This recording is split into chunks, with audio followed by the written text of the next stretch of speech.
So yan po, magtatanggal po tayo ng tornilyo. So yan po ang lalim ng tornilyo na tinanggal natin. So ito po yung pinakahaba niya. So itong isa po ay tatanggalin po natin.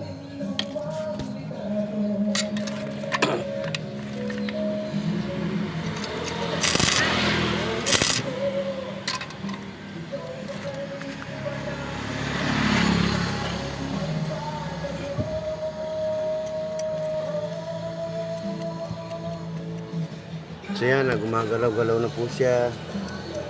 Sana matanggal po natin siya.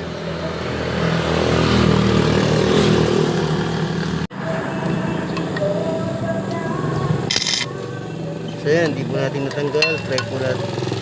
Yan, hindi po natin natanggal. Try po natin siyang uli na tanggalin. So yan, medyo malalim po siya pero natanggal po natin siya.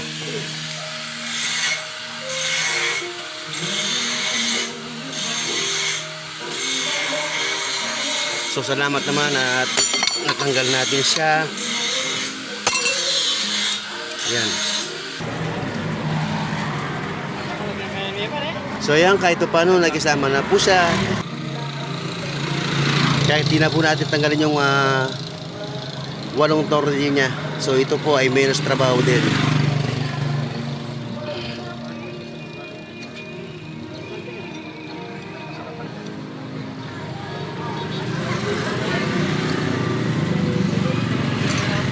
So ayan po, ganyan po siya kahaba.